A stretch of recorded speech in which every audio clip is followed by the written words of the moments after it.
में शामिल हुए हैं और क्या क्या आपने आज जो देखिए, निर्णय आज लिया? हमारे यहाँ पे खास करके वीआईपी पार्टी के जिलाध्यक्ष और हमारे निषाद विकास संघ के संगठन के जिलाध्यक्ष और हमारे प्रदेश से कुछ वरीय पदाधिकारी और आईटी सेल के साथी यहाँ पे उपस्थित हुए हैं और हमें 2022 में चुनाव जो लड़ना है उसकी अंतिम रूप रेखा पे हम लोग चर्चा कर रहे हैं कि कहीं पे अगर कुछ समस्या है तो उसको दूर करने किया जाए और मजबूती से 165 जगह पे चुनाव लड़ेंगे। उसकी तैयारी अपने अपने स्तर से काम कर ले। सारे प्रदेश में हम लोगों ने तकरीबन 1.5 दर्जन हमने रैली कर लिया है और समय कमेटी गठन हो चुका है और आने वाले समय में आपको कई कार्यक्रम बिहार प्रदेश में देखने के लिए मिलेगा कि क्या क्या कार्यक्रम कर रहे हैं। 25 तारीख से लेकर 30 तारीख के बीच में लगातार 5 रोज हम लखनऊ में ही रहेंगे और मंडल वाइज हम लोग जोन वाइज बैठेंगे और एक एक सीट पर मंथन करके एक एक कैंडिडेट पे सिलेक्शन करेंगे। ऑलमोस्ट हम लोगों ने 150 सीट पर मन बना लिया है। उसके बावजूद भी हमारा हमेशा मानना है कि जिला कमेटी से और नीचे के जो हमारे पदाधिकारी है उनसे समन्वय बना के उनसे पूछकर हम लोग कैंडिडेट लॉन्च करें ताकि उनको कोई हेलीकॉप्टर या पैराशूट से कैंडिडेट ना लगे, उनके बीच के लोग रहे ताकि उनके लिए सही तरीके से वो काम करें। तो इसके ऊपर चर्चा हुआ और फिर अभी इसके लिए अलग अलग दिनों में फिर से कार्यक्रम रखा जाएगा। लेकिन आज का संदेश यही है कि सब साथी एक आज हमने एक वेबसाइट भी लॉन्च किया है जिसमें जो भी इच्छुक पार्टी के लोग हैं कोई भी अपने आवेदन कर सकते हैं। वहाँ पे चुनाव लड़ने के लिए बायोडाटा भेज सकते हैं और उसको डायरेक्ट हमारे पास काउंसलिंग होगा। क्योंकि बहुत ऐसे जगह होता है कि जिलाध्यक्ष के माध्यम से लोग आते हैं लेकिन जिलाध्यक्ष कुछ और किसी और के बारे में विचार कर बना कर रखते हैं उनको साइडलाइन करने के लिए कि उनको नहीं लड़ाएंगे। तो जैसे हमारे पास आएगा तो डायरेक्ट स्वयं हम काउंसलिंग करेंगे तो वहाँ पे कोई बीच में रुकावट नहीं होगा।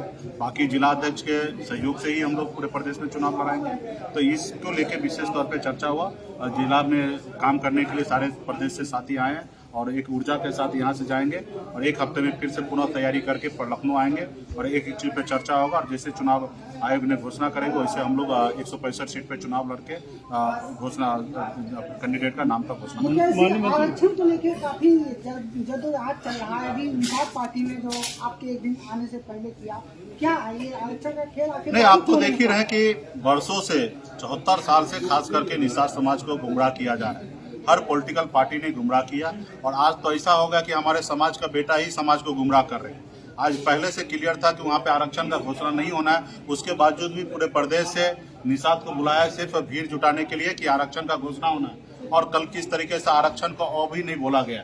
तो ये हमें भी उम्मीद था कि माननीय देश के गृह मंत्री जी और प्रदेश के मुख्यमंत्री जी रहेंगे मंच पर और आरक्षण का निषाद का जो अधिकार है जिसके लिए वर्षों से निषाद लड़ाई लड़ रहा है और पूर्व में 2004 से या उससे पूर्व में से ही लोगों ने समाज को गुमराह करने का काम किया हर पॉलिटिकल पार्टी ने।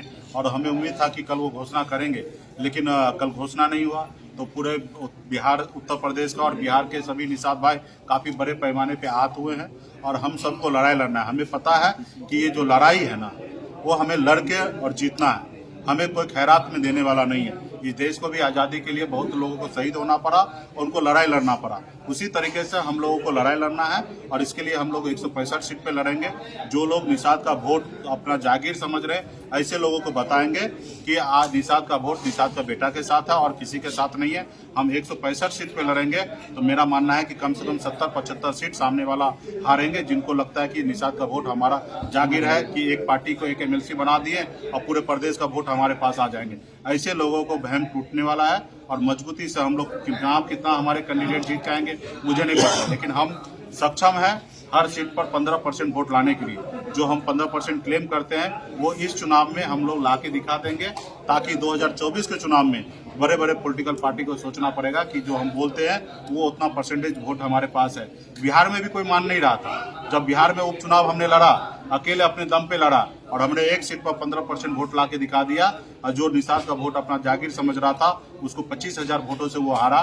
तब उनको लगा कि नहीं, बिहार के निषाद जो है वीआईपी पार्टी मुकेश सहनी के साथ है, तब हमारे साथ गठबंधन किया। तो उसी तरीके से हमें यहाँ पे 1 या 2 विधायक बनाने के लिए उद्देश्य से मैं उत्तर प्रदेश में काम नहीं कर रहा हूँ। हमारा उद्देश्य है कि निषाद को आरक्षण दिलाना है और ये आरक्षण दिल्ली से होना है और दिल्ली से आरक्षण होने के लिए उत्तर प्रदेश से हमारा रास्ता आसान होगा और उत्तर प्रदेश में जब हमारा बेस बन जाएगा, बिहार में तो हमने बना लिया, अभी उत्तर प्रदेश में जैसे बेस बन जाएगा तो हमें दिल्ली आसान होगा और दिल्ली में 2024 में लड़ाई लड़ेंगे और अब 10-20 सांसद पहुंचाएंगे और अपने समाज का आरक्षण बिहार, झारखंड या उत्तर प्रदेश हम समाज को आरक्षण दिलाने का सर ये बताइए, सर एक ही बताइए। आरक्षण की बात हो रही है तो मंच पे कहा गया कि मालिक मंच पर है, सब कुछ संभव है, क्या ये संदेश आ रहा है? नहीं तो अभी जहाँ पे निश्चित तौर पे एम्प्लॉय बन के काम करेंगे तो मालिक है तो उनको मालिक का तो उपाधि देना ही पड़ेगा।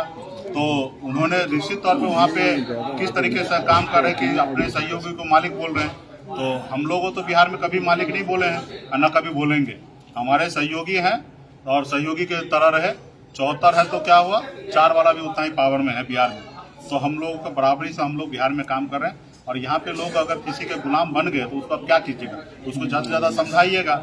हम तो ऐसे भाई को कहेंगे वहाँ पे गुलामी मत कीजिए, यहाँ पे आइए, राजा बनिए, हम आपके पीछे खड़ा है और यहाँ पे आप मजबूती से लड़ाई लड़िए ताकि उत्तर प्रदेश में और देश में एक मिसाइल काम कीजिए और हम आपको आगे रखते हैं, हम मजबूती से काम कीजिए। महज जी बताइए कि किसी बड़ी पार्टी से आपकी बात हुई है?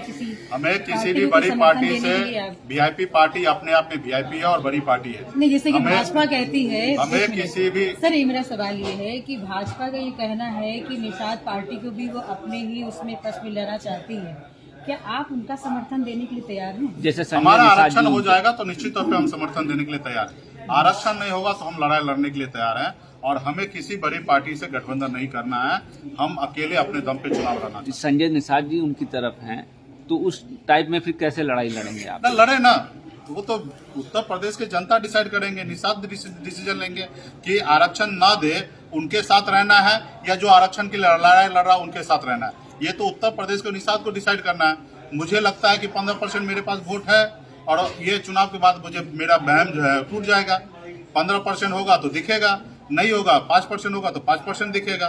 तो ये मेरे भी बहम टूट जाएगा और जो लोगों को और पहले से बना के रखे हैं कि निषाद मेरा वोट जागीर है, उनको भी बहम टूटेगा कि निषाद किसके साथ। किया गया था आपको, उनको नहीं जारी किया गया, एक लेटर भी आपने लिखा था संजय निषाद। तो आप देख ही सकते हैं कि किस तरीके से पार्टी चला रहे हैं। पार्टी थोड़ी चला रहे हैं, वो दुकान चला रहे हैं। एक चुनाव आयोग से सिंबल तक अलॉट नहीं करा पाए हैं तो कैसी पार्टी चला रहे हैं। हम बिहार में रहकर हम उत्तर प्रदेश में चुनाव चिन्ह अपने अलॉट करा लिए।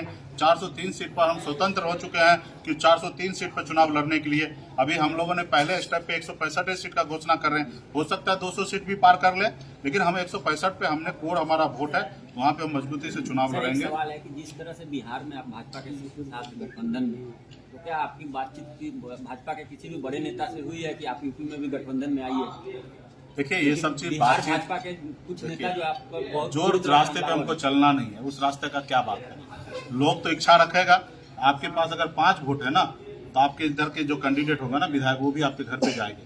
और सनत मल्ला आपको चाहने वाले, पहचानने वाले, आपको भी पता है कि उत्तर प्रदेश में लाखों है और लाखों वोट को कोई नाराज नहीं करना चाहेगा। हर लोग चाहेंगे कि हमारे साथ निषाद का वोट आए, लेकिन निषाद का वोट आए तो उसके लिए तो आपको पॉलिसी बनाना पड़ेगा, उनके लिए काम करना पड़ेगा। और मुझे मालूम है कि हम दोस्त के साथ जा सकते हैं, दुश्मन के साथ नहीं जा सकते। इसलिए हमारा दोस्त होगा तब तक हम किसी ने, हमारा नारा ही है। जब पार्टी लॉन्च हुआ तो उस समय आपने देखा होगा, आरक्षण नहीं तो गठबंधन नहीं, या गठबंधन नहीं तो वोट नहीं। ये हमारा नारा है और इस नारा के साथ हम लोग चलेंगे। नहीं, सही बहुत बहुत धन्यवाद। बताइए कि